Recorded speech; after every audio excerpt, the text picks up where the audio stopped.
Welcome to Alzheimer's Speaks Radio. I'm your host, Lori LeBay, and I'm so excited that you're joining us today. We are going to have a fascinating conversation as usual as we learn from people all around the world at all ages and stages of life. Stay tuned as we shift our dementia care from crisis to comfort. Here we go. What you think about, you will bring about dementia change. We will.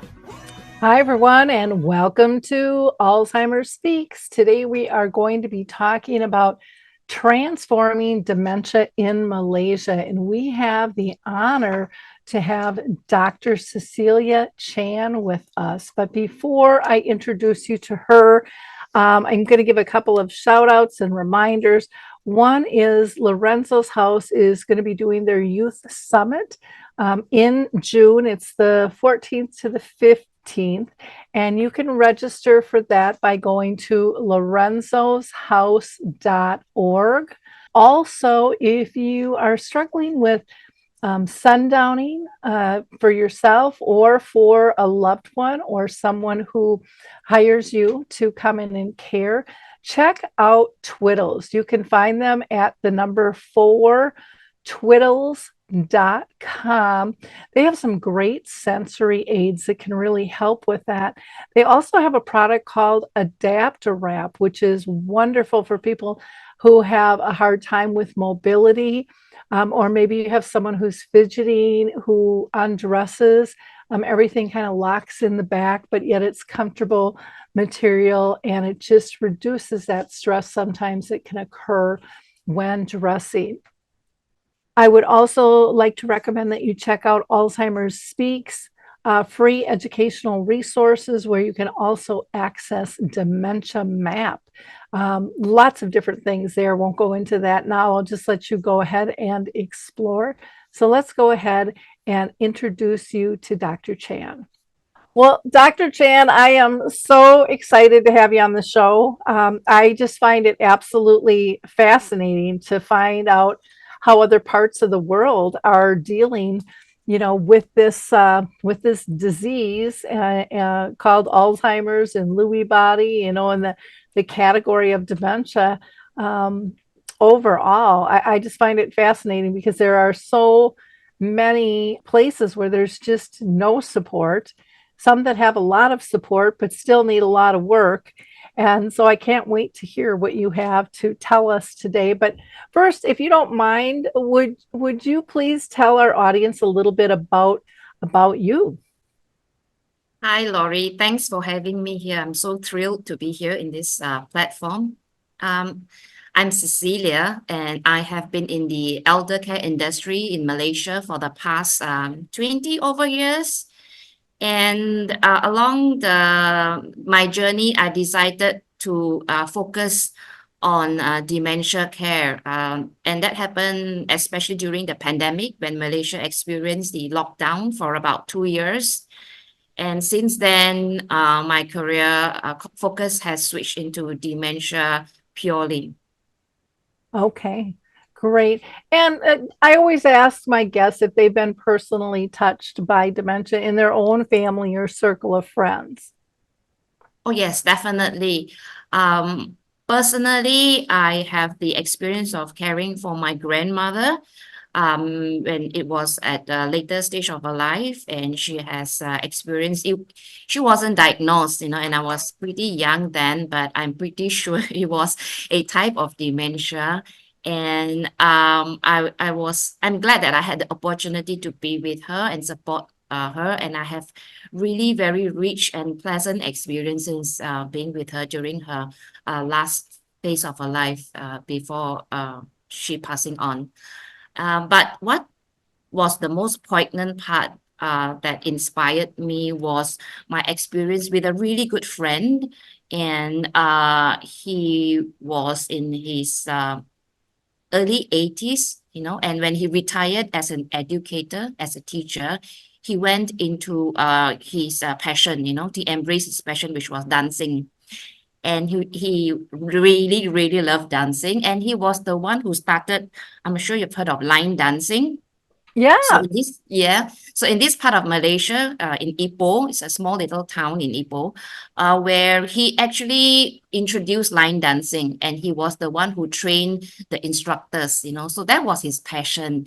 So one day he was diagnosed to have Alzheimer's type of dementia, and the next day he stopped dancing, and he stopped all his classes, and he closed down all his studios. And I was very curious, and I called him and I visited him and I said, why would you do that? You were dancing happily yesterday and then you got your diagnosis and today you stopped. And I was wondering if he was afraid that he would fall and trip or hurt himself. And that was my first thought. And his answer really made me think really hard about us. He said, Cecilia, I want to stop dancing because I am afraid that I will not be able to dance the way people expect me to. And that really shattered me to pieces. And I thought, wow, I mean, we are so powerful as a society, you know, and that was what triggered me to then really reflect on the dementia care in Malaysia and see what I can do to make little changes so that we can make the people living with dementia in Malaysia, their lives a little bit better, and also their family. And I think we are in it together. And that's where my journey really started. Wow. And the stigmas are so powerful out there of what are people going to think and how are they going to treat me? And I don't want to disappoint or embarrass. And how sad, like you said, he was fine one day, heard some words the next day of a diagnosis, and his life just totally changed. And like he didn't feel like he could anymore. And again, I think so often people with dementia are told of all the things that they can't do instead of encouraged, instead of us encouraging them in terms of what they still can do. And what's so sad is with the music, that's usually one of the very last things to go. And something that you love and have so much passion in is again one of the last things to go, but he didn't know that. Yeah. So, well, I'm glad you stepped into this space because I think we need busy bees all over, kind of raising awareness and saying this has to stop. We can do better, and we have to do better, as a society. So, thank you for doing that. So, in your work, I know your goal is to transform dementia. How do you even go about doing that? I would imagine maybe we should start with telling us what is it like for the average person living in Malaysia with dementia? What kind of support do they get? What happens when they hear those words at the doctor? Is there any support given to them? I know here in the US there really isn't. They get a pill, they get another appointment, and they're told to get their affairs in order and chop chop, get out of the way, next patient. That's kind of how it goes here. There really isn't much for support that they get. Yeah, and that's exactly what's happening in Malaysia. But I think we have even less resources and support. It's a very scary place in Malaysia, and coupled with the stigma, we it's dementia is actually looked from a very biomedical lens. You know, we have a very medical model of treating dementia. So when we do that, we only focus on the loss, we focus on the disability, we focus on the disease and what the person cannot do anymore. And I can see families struggling, persons who may experience some changes, also, feel that is very scary. And because of that, people are very reluctant to see the medical community, to get themselves checked out, to find out what's happening to them, to even get a diagnosis. So the statistics that we share in Malaysia of the cases of dementia is really underrepresented, because a lot of them even those people who contact me itself, 90% of people who contact me sharing that, they experience these symptoms and that, could it be why, do not get diagnosis. They do not want to go and get themselves checked out, investigated, and have an evaluation done because of the stigma. It's just like my friend, the dancer. So what? I mean, once I get diagnosis, that's the end of me. People will put a label on me. I'd rather not have that and try to live my life the best I can. And that's a tragedy to look at that way. And so we do not have much support, Laurie. Unfortunately, we don't. And the only two main resources that's available in Malaysia in terms of services is the facilities, like the aged care facilities. We call it nursing homes in Malaysia. And that's where they go and stay there 24/7, mostly until the end of their lives. And we also have home care, people who go to their place in the houses to deliver care. And then when we talk about care, it's very task orientated. I go there to bathe you, clean your wounds and, change your diapers, that sort of thing. It's very task orientated, not going there to engage you as a person and all that. That's very unheard of in Malaysia. So unfortunately, we don't have much resources. There's not much of support. So it is a very scary place, and people isolate themselves, or the family isolate them because they don't want the society to see, the condition of their loved ones, or they themselves may have awareness that they have changed and they isolate themselves. And that's a very sad thing. It's very sad. And, the doctors, so often say, well, why don't they come in and get diagnosed? Well, why don't you offer more support? Why don't you see that that's a critical aspect to go in and be told, basically, you have a deadly disease and we can't help you? I mean, nobody wants to hear that. And nobody wants, like you said, the stigmas and the lack of education. I still think here in the US, our doctors lack a ton of education regarding this disease. And I get they have to cover a lot of things, but we need to get more education to our doctors. And it sounds like we're further ahead than you guys are, but it's still, we're still not doing a good job. Over here a couple of years ago, they did a study and it showed that 50% of the people who had a diagnosis, the doctors weren't even telling them because they don't know what to do for them. So they put it in the chart, but they don't actually tell the family.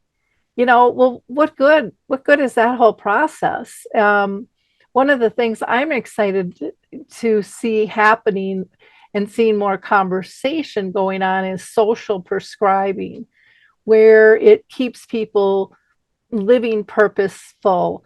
It keeps them in the community. It helps them with their hobbies and staying connected in that emotional relationship that's so critical to any of us being healthy, period, no matter who we are. And I think that has been overlooked so badly in so many countries. And I think it's very powerful to just even be with people, even if there's not a cure, but to be with people in a similar situation that understand your circumstances. At least it takes that loneliness factor away of I'm dealing with this all by myself and nobody else understands. You have those people that do understand, even if they can't fix it. They can still support one another, and to me, that's absolutely critical.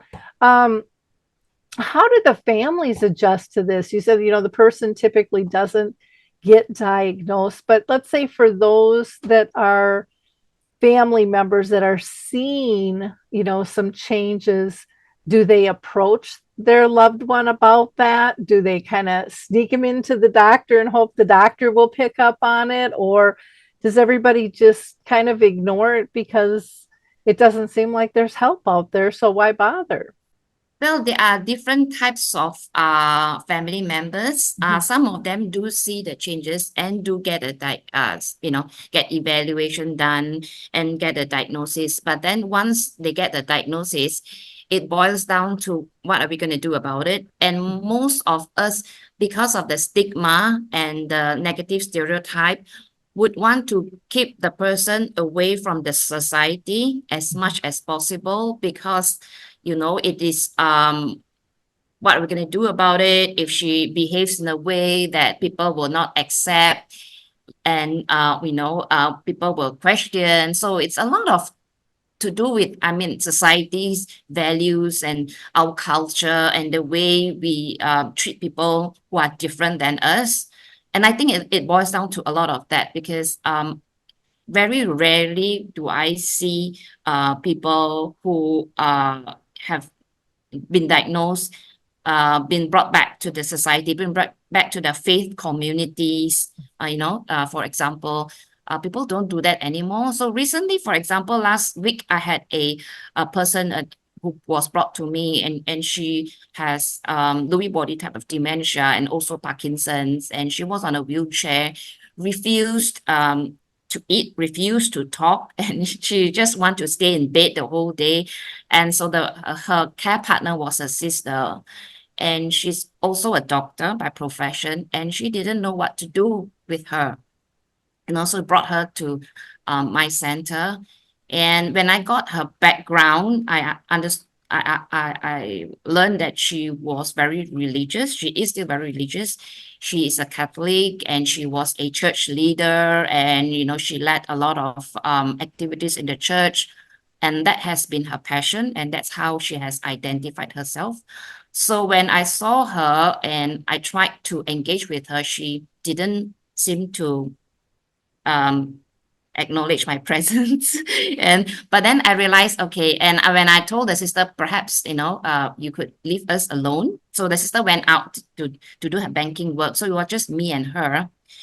And I know her background, so I took my rosary from my car and I knelt down and I said, so and so, do you mind if you say the rosary with me? I would love to. I've not done that for a long time. I have nobody to recite the rosary. Do you think we can do it together? And I gave her the rosary, and immediately it was like an automatic. She started it, she made the sign of the cross and she recited the Our Father and one whole decade. And then she was moving her hands, even with the tremors and reciting the rosary. And I said, would you want to dedicate this prayer to anyone, any intentions? And she did. And she was the one who actually led the whole rosary, and she said the closing prayer.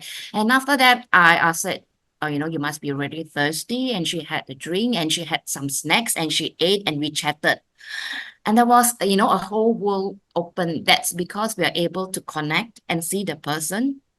So it's actually as simple as that, because I think we are so caught up with, oh, she's not refusing to eat and she's refusing to talk. And, is it because the dementia has progressed? And so let's take over. And they had been feeding her, they had been doing things for her. And I realized that, I mean, that's not that's the usual common story that I face. And I think that's typical of how we look at dementia and we look at the disease, and that, and do not offer her the opportunity to connect from one human to another in a very deep manner that makes sense to her. Oh, yeah. Well, and faith is so powerful, and it's something we typically learn as a child. Yes. So, I mean, it resonates with us for so long, and it's so personal.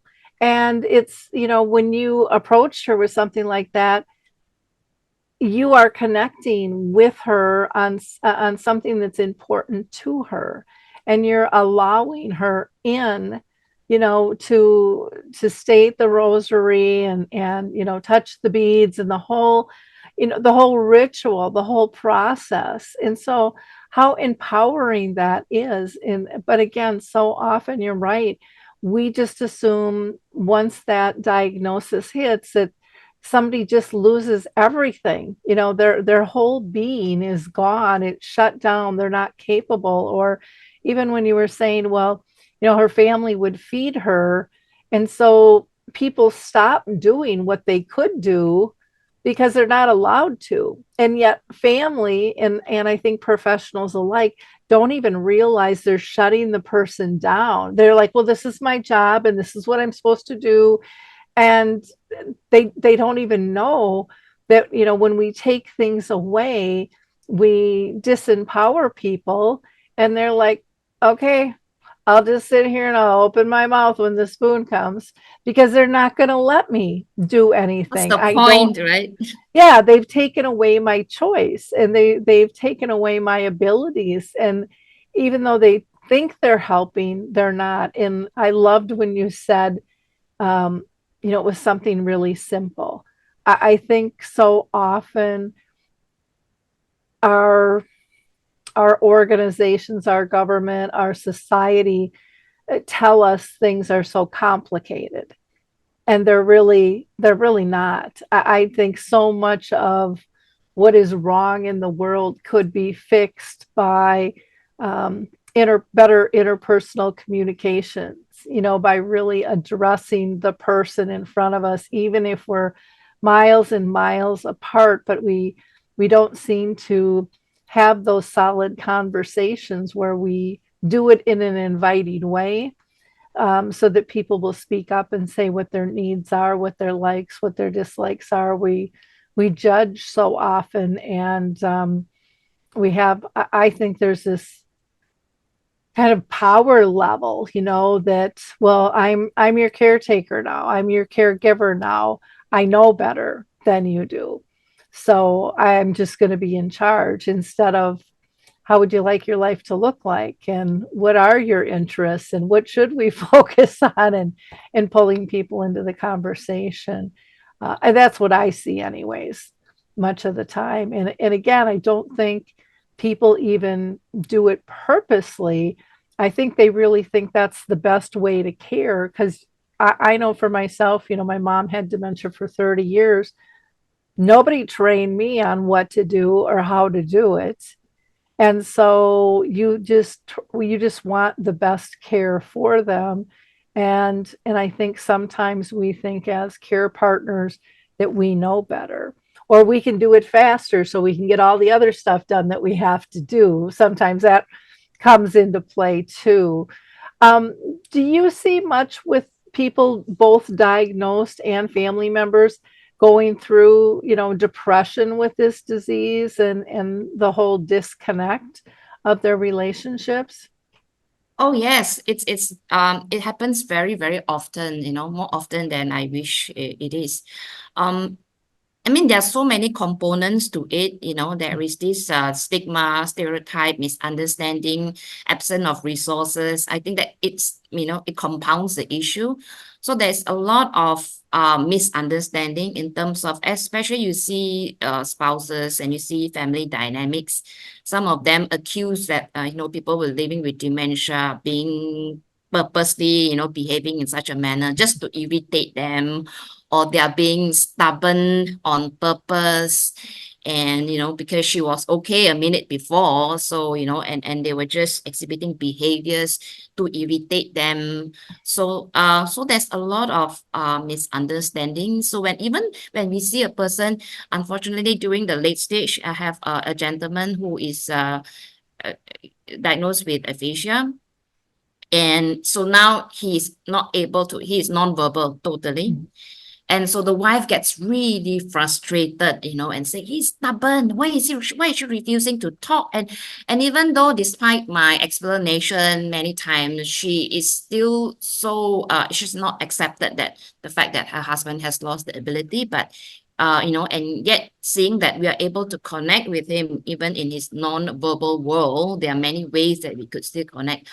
It is very difficult for them to accept because it's something not common. It's not common in our culture, and it's something that we don't talk about, and to them it's shameful.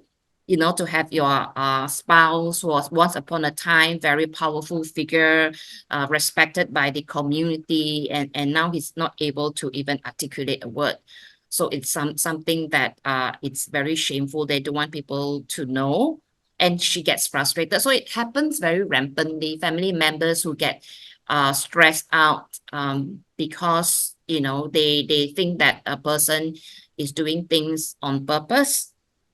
So yeah, it happens a lot. There's a lot of Yeah. depression, anxiety, anger, and off late, there was a case of abuse that was highlighted in the media recently. I think that was about last week, and I wrote about it. And this happened in a facility, and somebody actually recorded it, on their handphone and put it on their social media of a worker in a facility who was physically abusing one of the residents. And it went viral, and of course so it was in all over our social media and also in our news. And I wrote about it, because this is not something that's just happened. It has happened time and again. And so what are we as a society doing about it? Now that it is sensational news, we talk about it, and give it a week and we'll forget about it. And it's like it has happened before, so often, and we talk about it when it's still exciting. And then, yeah, like today, it's been forgotten. And what happened was the person was she was detained, and I think they kind of she went to the court, so they fined her and they closed up the facility, and that's it. I mean, that doesn't really solve the problem. We are being very reactive about it. We Mhm. don't want to think about really what is the core issue, what's the problem. And I later found out that the gentleman that was abused, he was living with a type of dementia. And so the care person, the staff wasn't able to handle him because she has to. And in Malaysia, the reality is we are really understaffed. The ratio is really pathetic. We don't have, and our professionals are not trained. They are not skilled. They do not have the skills to support properly. So Mhm. compounded on that, we do not give them proper skills. We don't give them proper training, and they have to handle a lot of stuff. And I know that they're burnt out and overworked. So then that was the outburst. And I'm not saying that that's the reason, but if you look at the reality to understand, so that we can do something, we can take measures to prevent it from happening. But that's not what happened. We totally like, okay, that's it, and people don't talk about it anymore, and that's the case is closed. And Yeah, I'm sure that there's just one case, but for this particular case, there's so many cases happen all over Malaysia behind closed doors, not only in facilities, but also in their own homes, because they just cannot cope and there are no resources available, and they're doing the best they can. And if we yeah. don't address this, it is going to be a perpetual issue. Yeah, I know. I was going to mention with homes, when people see something like that on TV, then they pull back even more of trying to get help because they don't trust that they're going to get good service. And then it all goes back on their shoulders again, and they get burnt out and they get fried and they don't have any relief, because a lot of times with families, then they're doing it 24/7. So there's not even a shift change. And I know also, here people have to pay for their, if they're going to get home health care to come in, and not everybody can afford that. Is that something that your government covers, or is that a personal expense? Yeah, it's the same. We have to fork out money for that. It's not available in our system. Yep.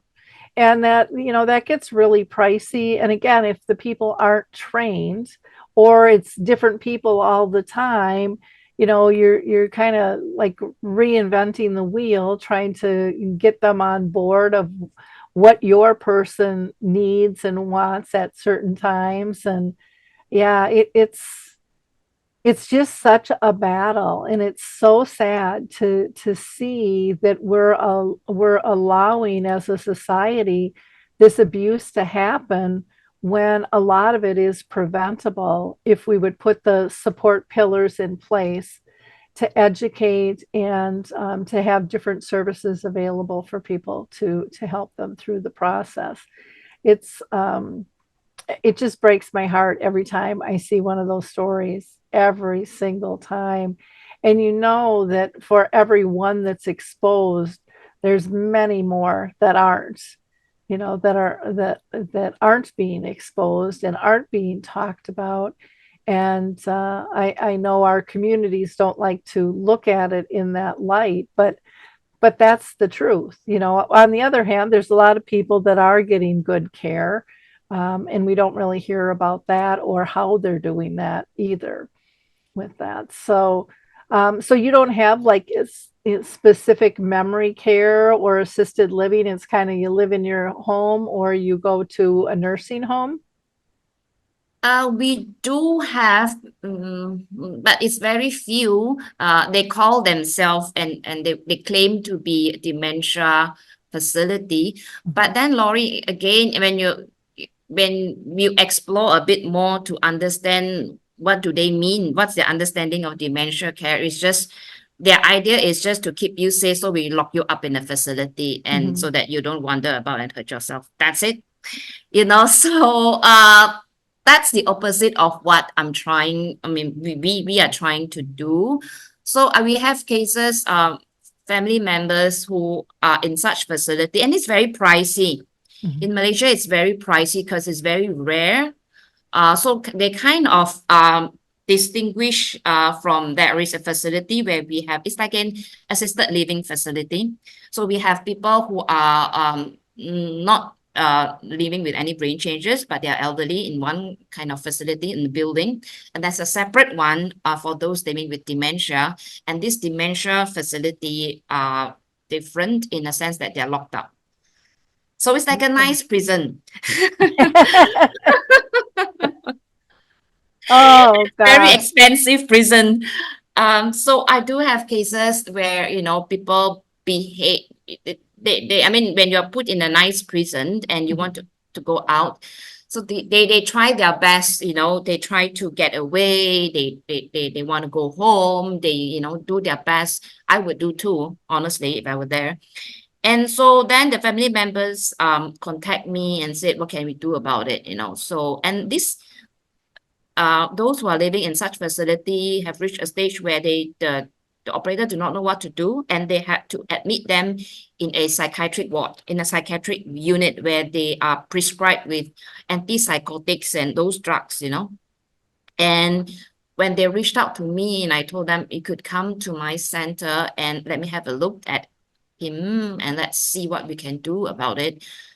And it's no magic pill, but because we respect him as a human being, when he come and we just give him the space and we communicate, enter his world. And because this particular gentleman have been a teacher all his life, and he's been a marathon runner, and he's been, in nature lover, and I don't, so you can imagine how was it like to have him being confined in a prison.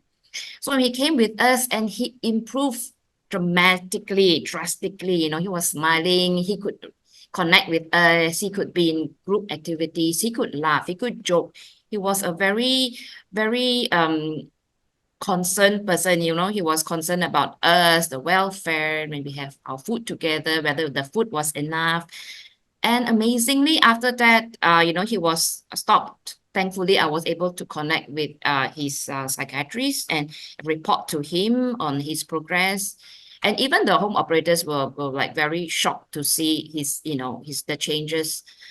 And he's now no more on any antipsychotics. They totally stopped. And to me, that was a success story, and I took it very on me very personally and was very happy. And to answer your question, that we do have facilities, but they claim to have, they call it, but we do not have the proper model of care.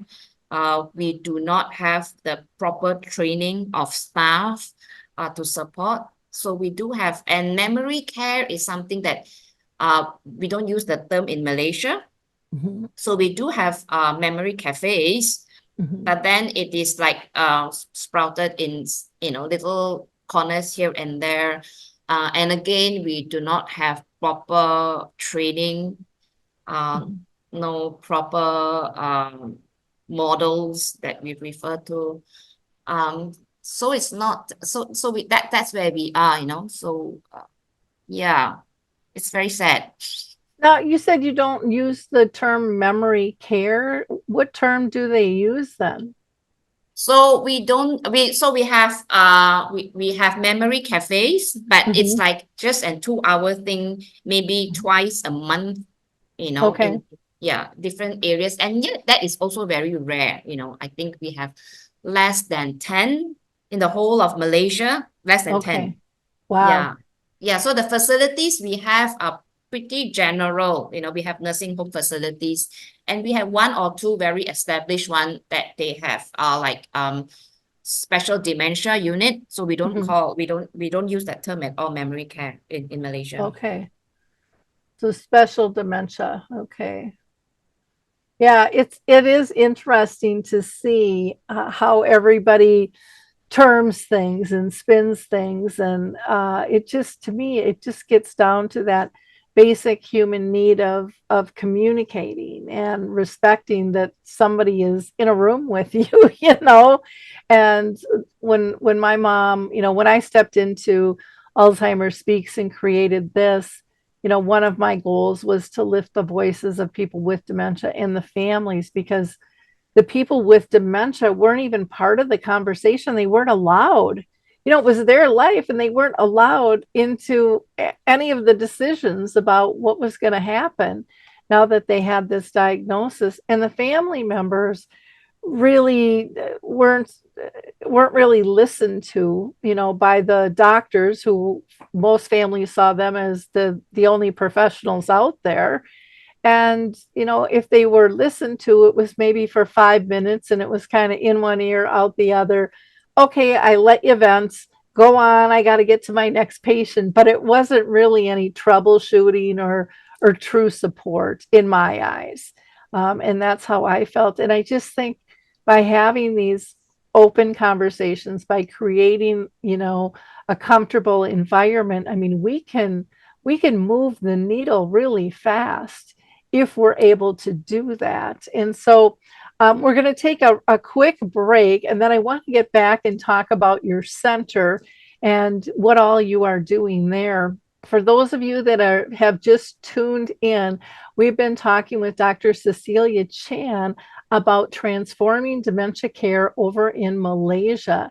And we have all of her contact information in the show notes. She is on Instagram and Facebook and YouTube, and she has a blog. And this has just been a fascinating conversation, because I think it's always interesting when we compare what we're doing compared to what someone else is doing and the terminology that we're using.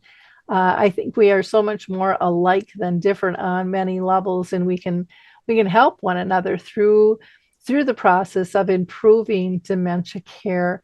But we are going to hear about Qblocks, which is a fantastic webmaster, and we'll be right back. I also want to introduce you all to Qblocks. They have been absolutely excellent to deal with. They have been in business for 18 years, and they serve the globe. I can't say enough good things about this company. I've had a lot of bad experiences. I don't know about you with tech companies. They have made a very complicated process very easy.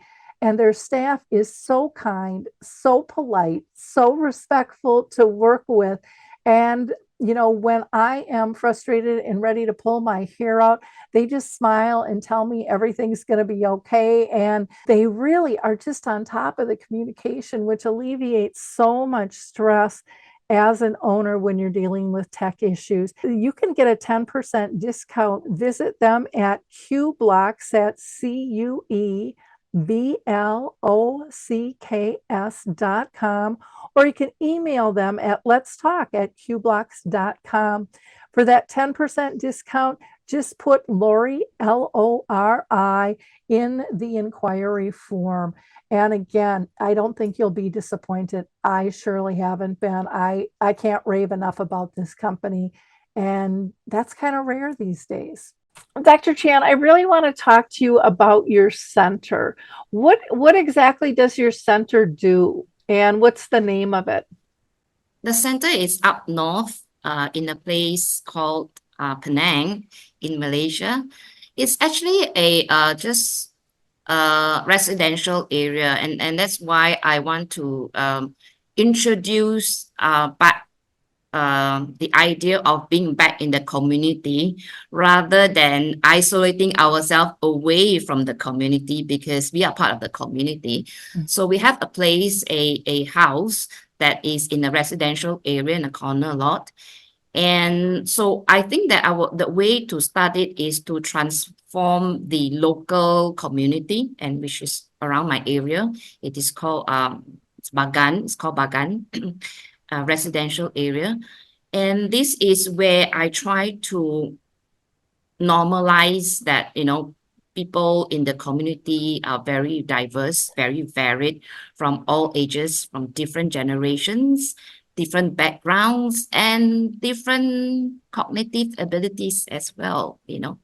Um, so this center is a one-stop center. It is a daycare where people come in the morning and they will leave in the evening.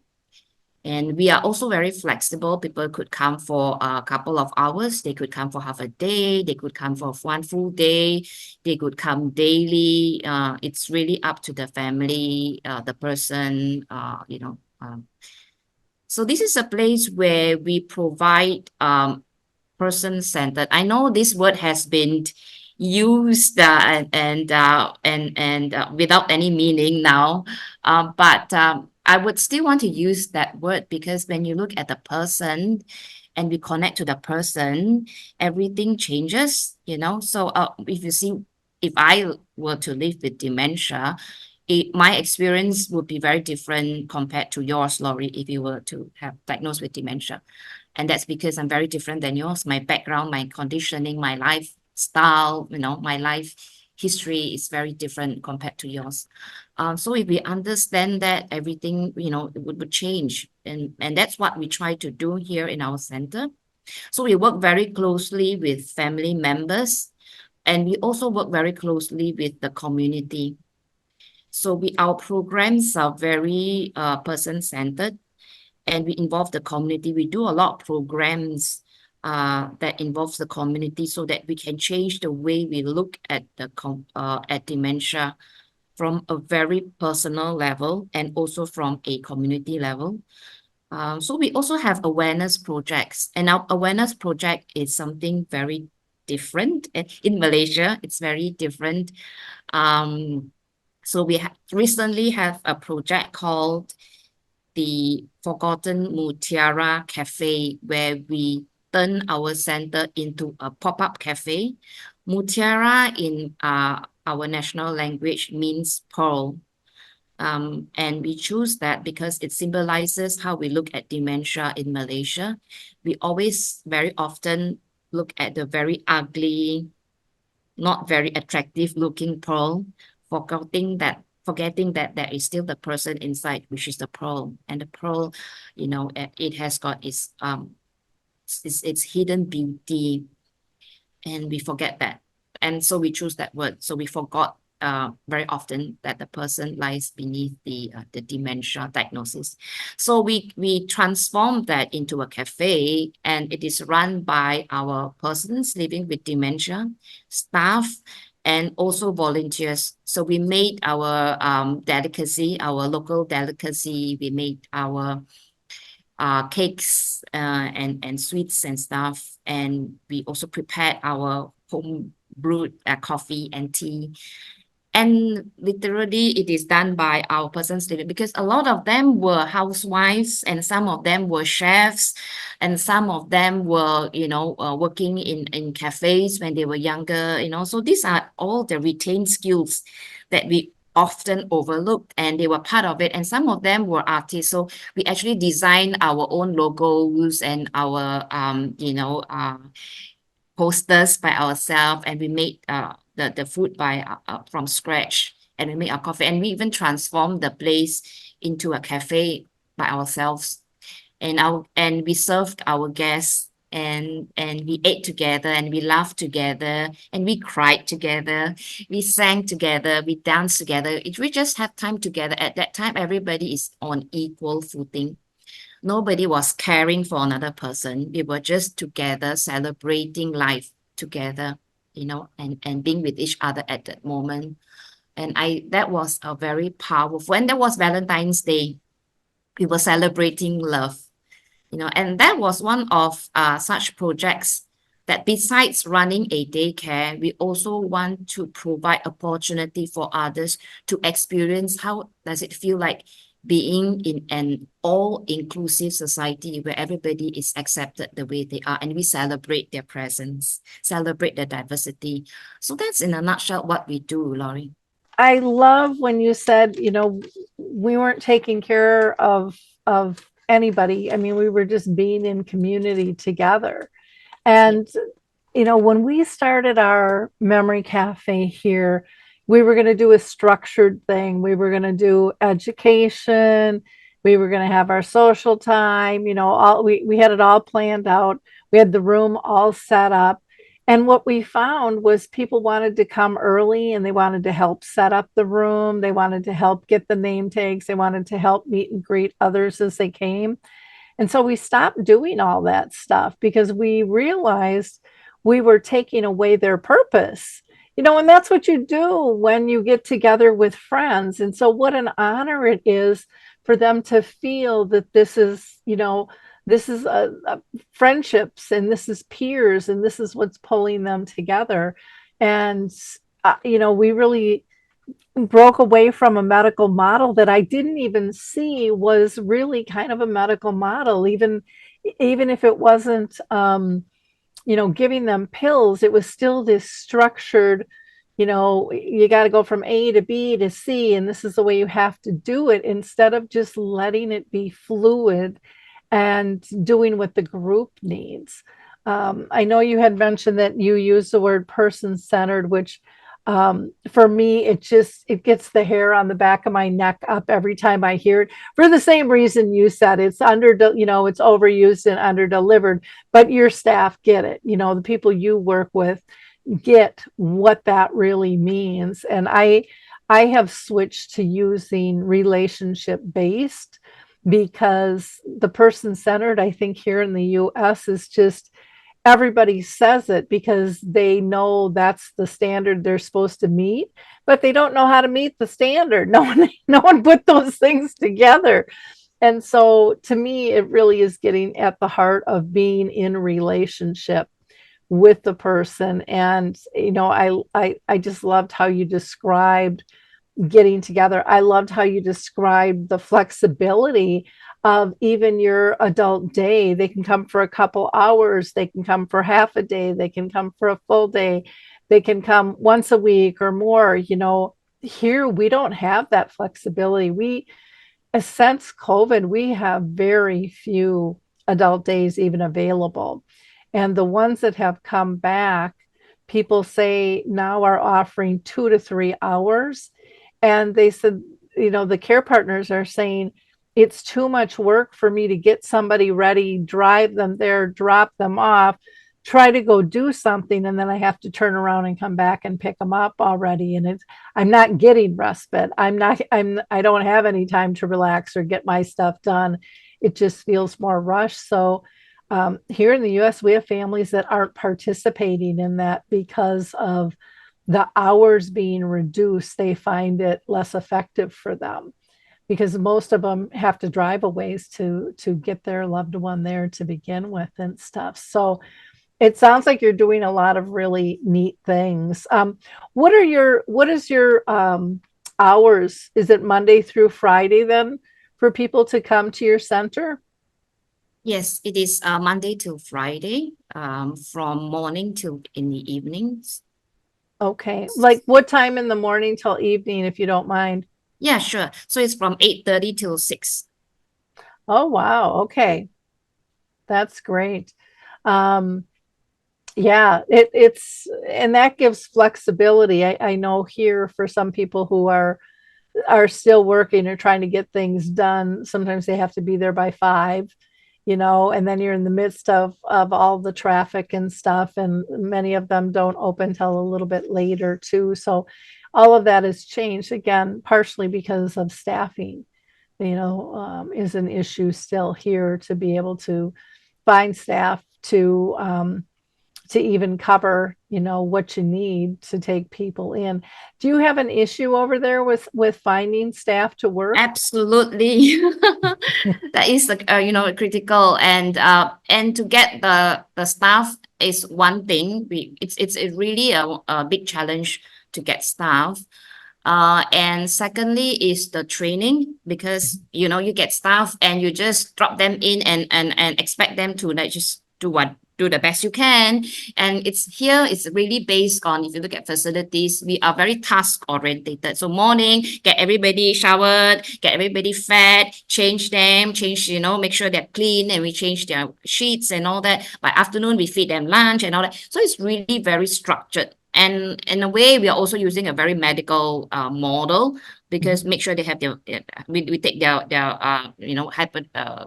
we take their parameters, we check their pulse, we check their BP, and then we feed them and we record, and all that. So it's very medical approach.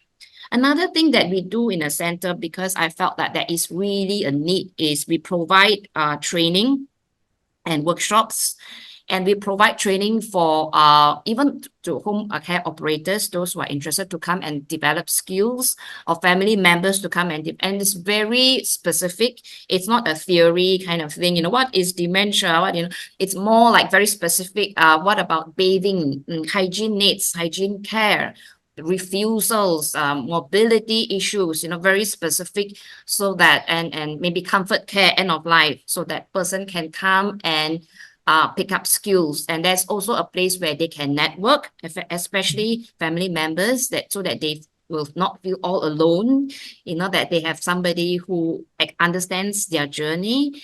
And it's also a place where we provide support for caregivers, especially, in Malaysia, there's a lot of burnout because there's not much support system available. So we do have, when they come and they can chill, relax, they would have yoga session, meditation, qigong, whatever we could do to support them, so that they can have a way to deal with their stress in a positive way. So in addition to that, we also have other services that we provide for free. Oh, that's fantastic. And that is such a need. If there were like two challenges, two things that you could fix and change, what would they be that you'd want to overcome? I think number one is this is really the stigma, that is and we talk about stigma, I was initially very shocked, because these are professionals, so these are very highly educated professional people that are having this very huge stigma with dementia. So I have my friends coming to tell me that, my children are so embarrassed and they are so afraid that it will, ruin their career because I have dementia, so things like that. So I think we need to talk about it. We need to be open and have conversations about it in Malaysia. And secondly is that there are no resources. And I wish that, like companies and huge gigantic companies would have got ample resources and do not know what to do with the resources, if they could come out and actually provide support, so that we have more programs going on. We can talk about it, but if there's no support, it is very difficult to put it into practice, to build little communities. So we have to start somewhere. But in order to start somewhere, we also need fundings, and it's not available in Malaysia at all. Yeah, I have found, I found that here too, and I'm not a big bureaucracy girl, so I don't really like getting involved with our government because I just think it's a tangled web in terms of, sometimes tying your hands on what you can and can't do with that money instead of actually being fluid to meet the needs, and actually talk with the people and give them the support that they want, not just what we think they need, but actually what they're calling out for. And so what I have found here when I started was that there was a lot I could do for free if I got the right people on board, if I got other people passionate about it like me, people would donate their time, they would donate their space, they would donate their connections. And like we have one dementia friendly community here in Roseville. This We got the city on board, so the city supported us with developing flyers. They did graphics for us and they printed things out. The library had given us space to be able to use for meeting space, and the senior center also worked with us, and all three of them would push what we were doing out in their newsletters. And they all looked at it and said, this really isn't eating up any time or energy or budget, because these are all things that we can work into what we're doing right now. And it was amazing what we got done. Again, aligning with people that actually got it, versus, I know in the beginning, I I tried to get people to understand that didn't want to understand. They didn't want to see that side of it. They didn't. It's always been done this way. This is the way it's always going to be done. And I was like scratching up that tree, and I was getting exhausted and just drained, going, I have to get them to understand there's another way to do this. And what I didn't realize was happening to me was how much my energy was getting drained, so then I could do less. And so I stopped chasing some of those people and some of those corporations that I thought were I can't say pivotal in terms of moving forward. And I just aligned myself with whoever understood the need or was interested in understanding the need. And the power behind that, I think, is amazing. Um, and again, it's amazing how much people will do to make a change. And that could be family members, that could be business professionals. It could come in all different aspects. But that's just something that worked for me, and made the conversation easier, because so many people, if you can get to have the conversation, have been touched by this disease, and they want to help, and they see the same needs you are. But I think so many of us think, who am I? I'm just a son or a daughter. What can I do? Well, we can do a lot when we work together. We can get an awful lot done, that sometimes our government and our large organizations can't do, because they have to go through too many approvals. And we can just start, and we can pivot when it doesn't work, and we can adjust to it. And I think our philosophies, when you're at the kind of grassroots level, you're not going out to be perfect and to perfect something. You're going out to serve and meet a need. And we all know that those needs change and they're fluid. And so it doesn't have to be black and white. It's going to work, it's not going to work. I've always had the attitude of, let's just start. Let's just try to, make some progress and improve. And then we can keep tweaking it as we go. But it doesn't have to be perfect out of the box, because I think that procrastination and that mentality just slows everything down. And then you have committee members that change, and then you start all over again with just the vision. And you never get off, the start panel, and move forward. So I really commend you for what you're doing. I mean, that's a big step when you look around and go, nobody gets this. Why aren't more people jumping in helping? But it's really important that we have people like you and myself and so many others around the world stepping in and saying, we can do better. And we need to have a conversation and showing people a new way to care, which really is an old way to care. It's about being authentic and being inclusive, in my opinion, with that. Um, Well, gosh, I just think, like I said, I just think you're doing so many cool things. Is there anything that we haven't covered that we should cover? I'm sure that we are just scratching the surface, Hmm. when it comes to especially in Malaysia, there's really, really a lot to be done, and we are, journeying towards an um, aged nation soon, and we are really, really ill prepared. We're not prepared at all at so many levels.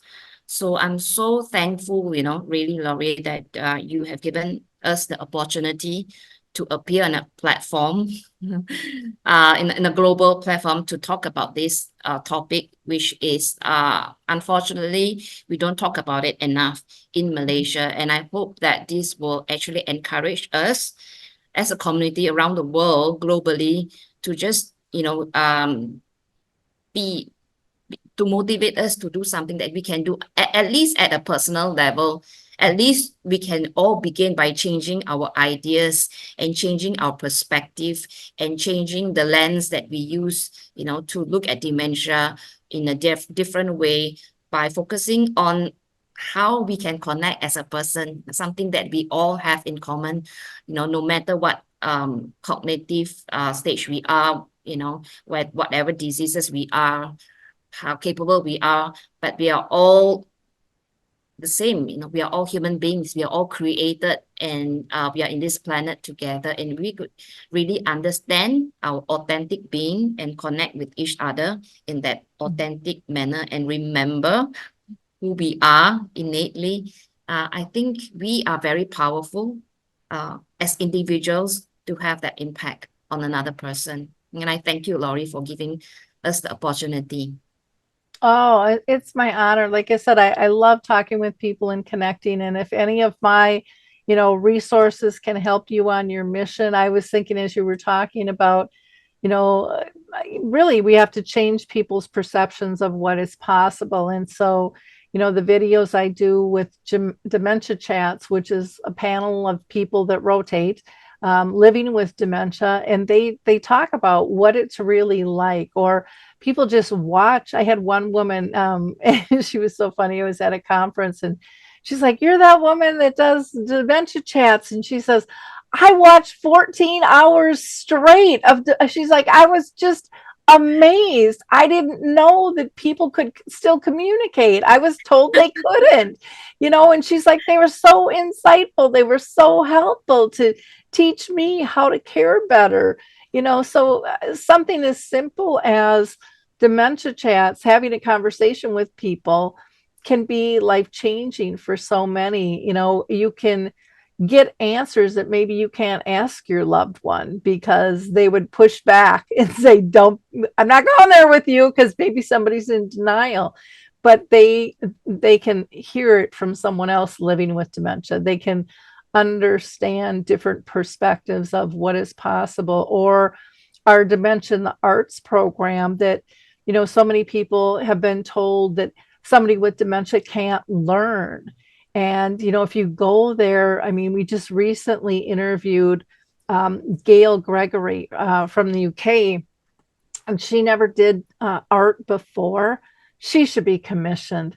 She is so talented with so many different mediums. I mean, your mouth just drops open in awe of her work. We have people writing plays. We have people who have lived, like Harry Urban, who's lived 20 years with dementia. And he used to do a lot of woodworking, and he can't do that anymore because it's not safe for him to use that equipment. So he's learned how to use a 3D printer, and he prints something out every day. It's incredible, it's inspiring. And again, people go to the doctor just like my mom did, and they're given kind of this death sentence. Everybody wants to know how long, 4 to 7 years. Some might be told 10. And it's very common for people to be living 10 and 15 years, and they're still doing Zoom. You know, they're still able to communicate. So if we can change that perception alone, and if we can connect people, even if it can't be in our community, to gather on Zoom, if we can set them up with that, where they can talk and interact with other people with dementia. Like, I don't know if you're familiar with Dementia Action Alliance, and you can go to the website, it's daanow.org. Uh, they're incredible. They have their own radio show that they do. They color and do artwork together. They send each other cards when somebody's sick or has a birthday. I mean, they're speakers at conferences. There's so much possibility that people are overlooking. They think dementia, end stage, and there's so much in between. None of us want to be looked at as a disease, and neither does somebody with a dementia. So I guess in parting, I would say to our audience, how would you like it if you were looked at as having just cancer, heart disease, dementia, and your personality no longer mattered, your ability no longer mattered, and everything was blamed on your disease? That's how they feel. That's how we make them feel, unless we step up and step in like Dr. Chan is doing and giving somebody the rosary and letting them take the lead. I mean, those are simple things that don't cost a lot of money, don't take a lot of time, but they are respectful, they are meaningful, and they are empowering, not just to the person with dementia, but everyone else that witnesses it as well. I mean, it's life-changing stuff. And so, I hope that people, after listening to this, will become what I call a giver of hope. Like, click, and share this episode with other people. Start having a conversation. Reach out to Dr. Chan and what she's doing if you're in the area or if you're around the world. Start connecting, share ideas, share resources, do collaborations. There is no right or wrong, with anything that we do. We just have to step up and try. We have to try it. And so much of what is working for us is because somebody was brave enough to step up and step in and try something different. So be brave. And again, all of Dr. Chan's contact information is in the show notes. And again, I appreciate so much our listeners. And Dr. Chan, I so appreciate your time and our time differences that we worked out here in order to do this show. It's lovely what you're doing. Keep up the great work. And if myself and Alzheimer's Speaks or Dementia Map can support you in any other way, please don't hesitate to reach out to us. Thank you so much, Laurie, for everything. I really appreciate it from the bottom of our heart. On behalf of Malaysians, we'd like to say terima kasih, which means thank you.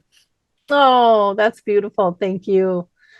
Well, have a blessed week, everyone, and we will talk with you soon. We do our shows typically twice a week, sometimes 3.